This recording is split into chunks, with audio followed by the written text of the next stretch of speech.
Hey there friends, it's Livid here, and welcome back to Legacy Gaming, and another exciting video about Deathloop.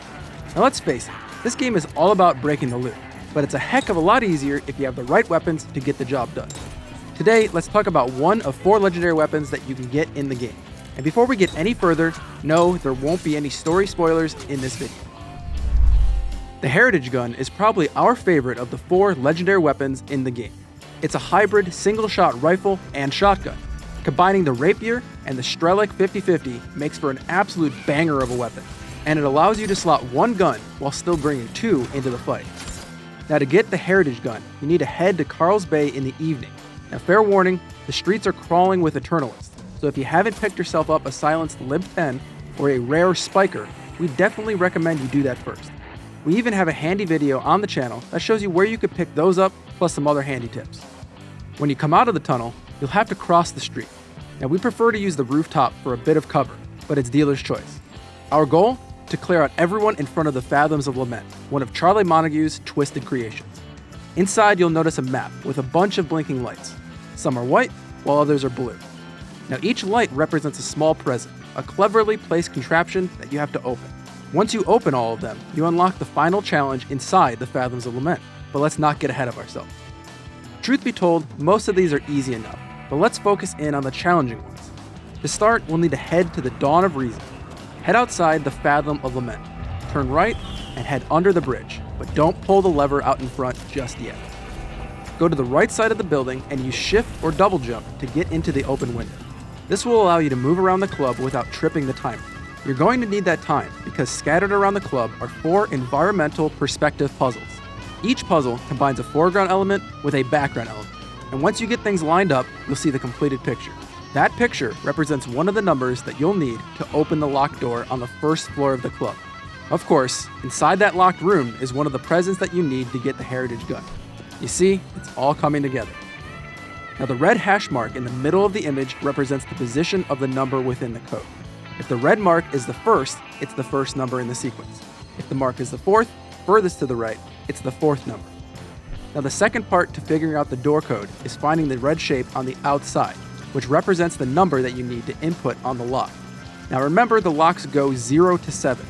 Grab yourself a piece of paper, jot down the code, and when you're confident that you've got it, head back outside and hit the switch.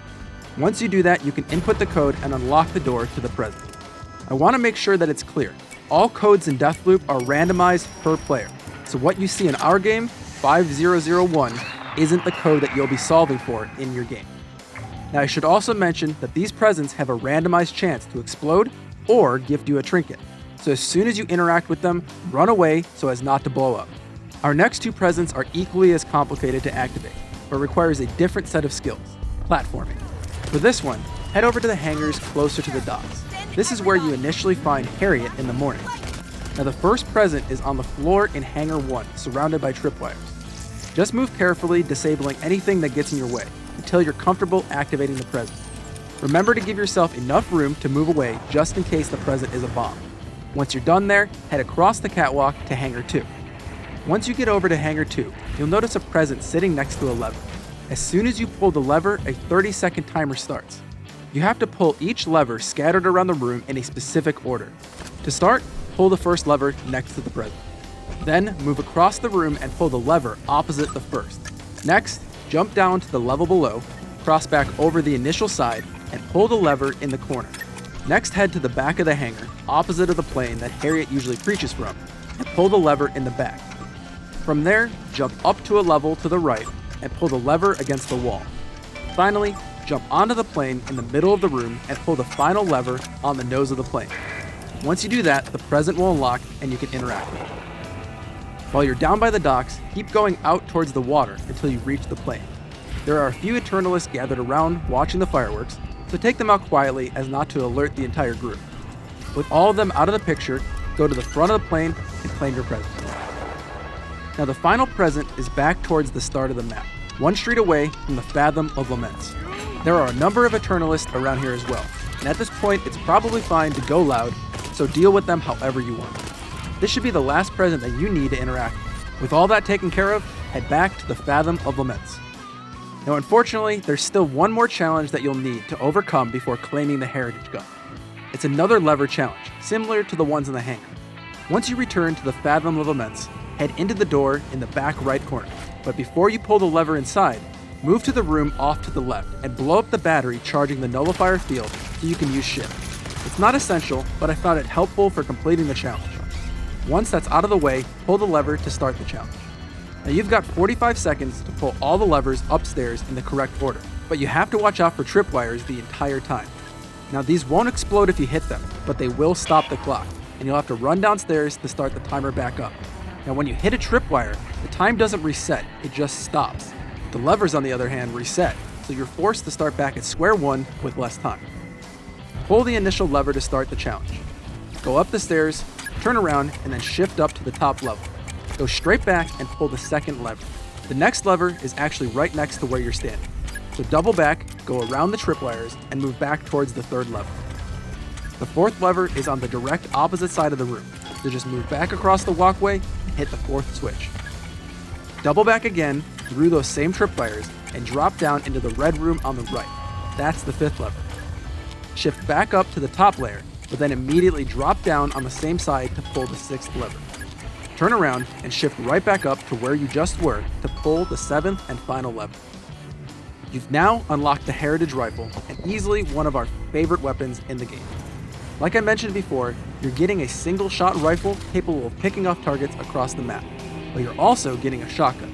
It's easily one of the most deadly combinations in the game if you're someone that enjoys having some firepower at your fingertips at all times.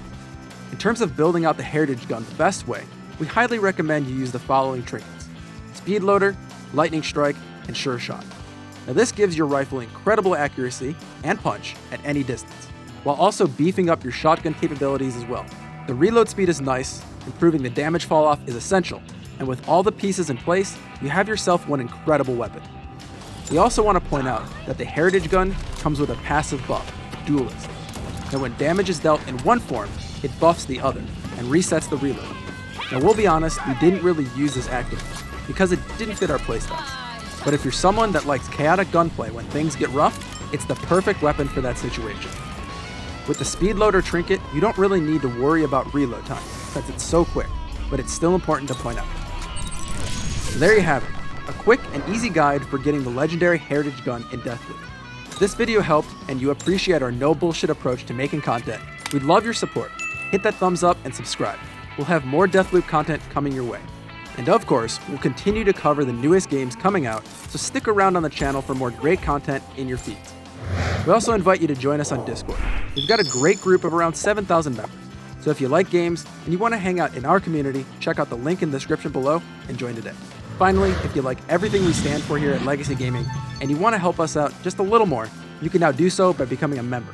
For just a couple bucks, you're helping evolve the channel and take our community to the next level.